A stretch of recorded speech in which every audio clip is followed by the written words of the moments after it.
when I heard the Reavers, I said, my God, this guy must be 80 years old. I really thought, I thought maybe here's some guy who's 80 years old who maybe wrote his greatest scores of his life.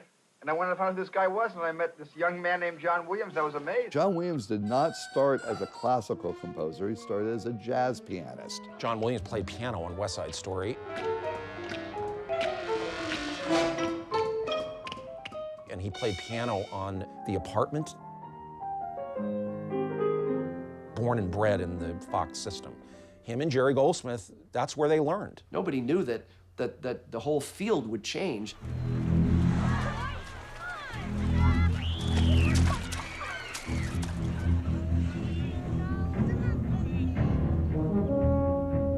When we saw Jaws, if it didn't have that ba-dum, ba-dum, none of us would have known what was happening. Dun dun. Dun dun dun dun dun dun dun dun.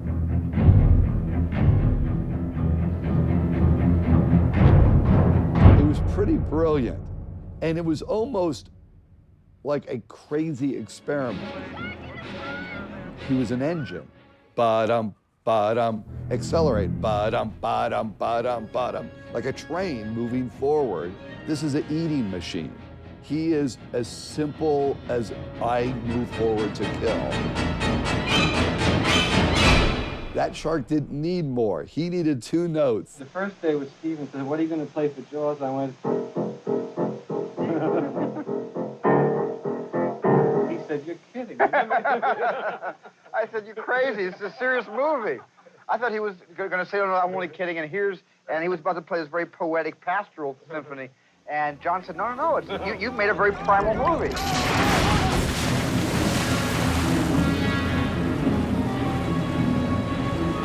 Part of the genius of John Williams is how he spots music and how he places music in a movie. John did not want music to celebrate a red herring. He only wanted music to signal the actual arrival of the shark. Everybody goes, oh, Jaws, it's just these 2 notes. It's not. There's this amazing orchestral symphonic piece that takes place and is just being triggered by these 2 notes. Just artistic imagination is phenomenal. We are not worthy. I said, oh, my God. You know, it's a rebirth. Film music is back. It's alive.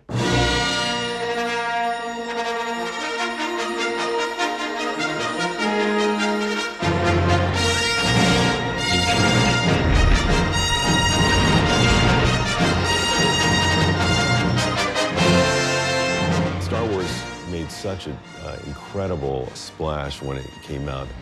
Everything about it was so exciting and thrilling for an 11-year-old growing up at that time. And spoke to a whole generation of people.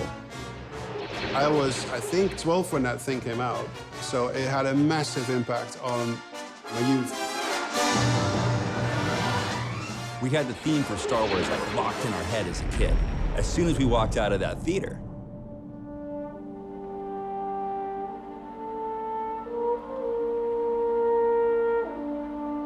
musically, yes, it is a symphonic score, but I mean, it's one of the best scores probably ever written. It's impossible to think of Star Wars without Williams' music.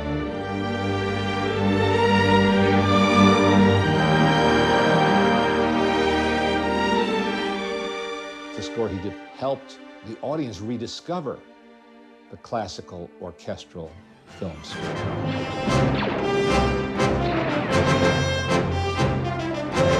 Spielberg and Lucas can lay claim to many things, and one of them is helping to reintroduce audiences to that kind of movie-going experience. Star Wars turned the shit upside down.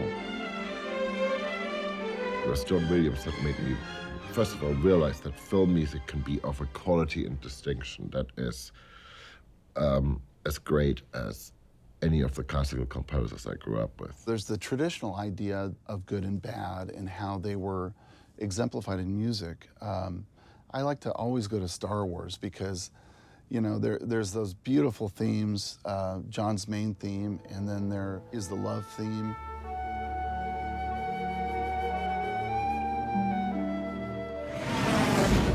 But then there's the Darth Vader theme.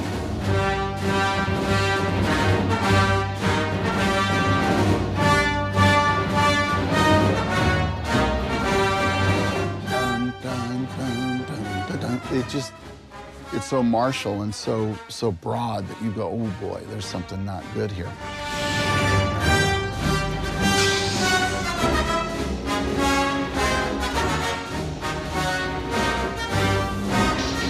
Right score for the right movie at the right time. That 70s era, that is absolutely the era of John Williams.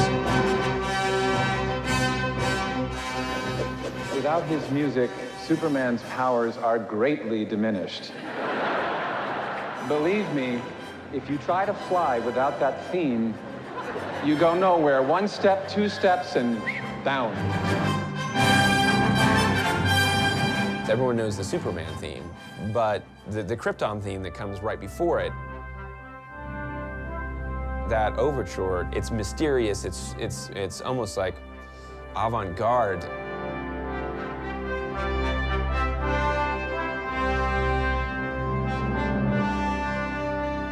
That sets up this really tuneful double chorus melody, almost makes it, to me, 10 times more the piece.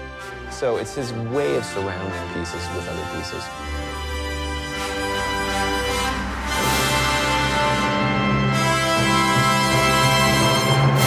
Most of the world, if you were to play the music from Jaws or Star Wars or Raiders of the Lost Ark, most folks would know exactly what that was. Raiders of the Lost Ark. If you hear the melody without the rhythm, you can recognize it. Ba da da da da da da. But if you just do the rhythm ta ta ta ta ta ta ta with no melody, you recognize it either way.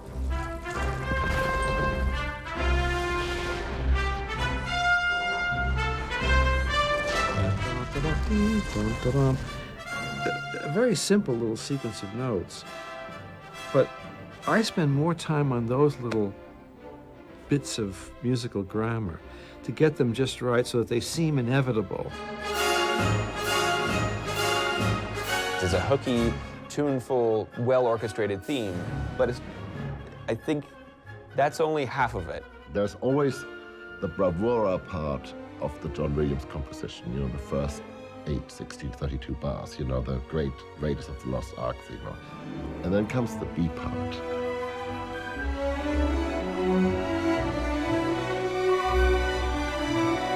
It's less well known, but it's so beautifully crafted.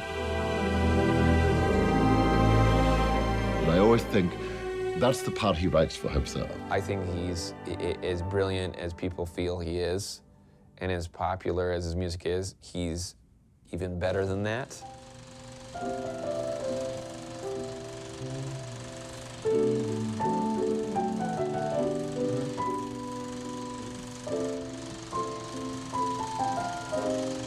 If it would be convenient to go into the call. Yeah. I like that. Matter of fact, it seems like a very natural transition. Up or down?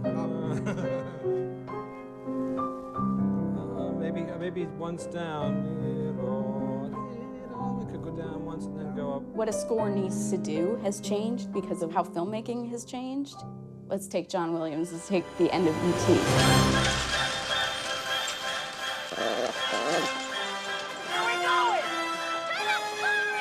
It is just a wide open space for music.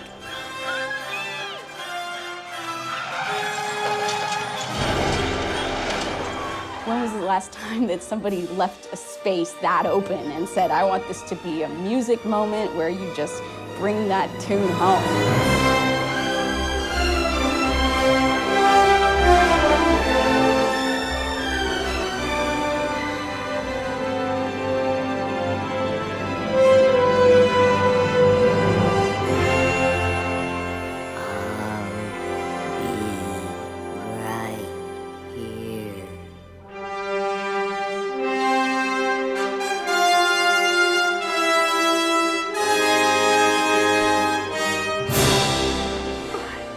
We have this vast, expansive music with the taking off of the spaceship.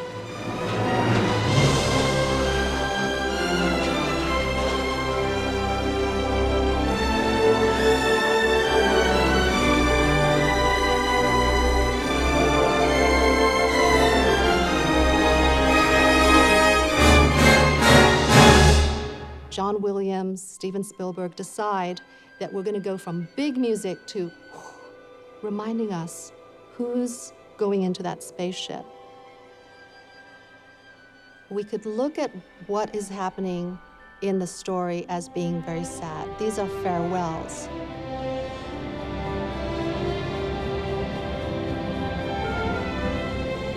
And at the very end, we hear this coda, this fanfare that's very triumphant.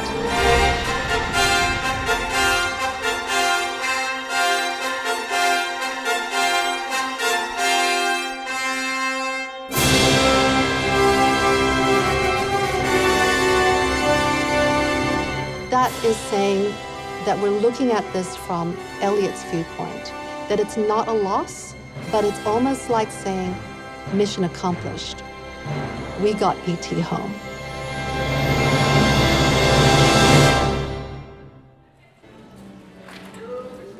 In the orchestra, one of the things we love is the 10-minute break.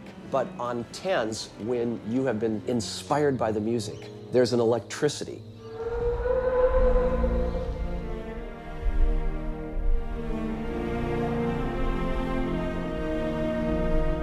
On Jurassic Park, you could tell by the look in your colleagues' eyes that you were not mistaken, that you had just played something that was going to almost live eternally. Almost anything we do with John Williams is we know it's going to be unbelievable. We always leave the sessions like feeling, why can't all the sessions be like this?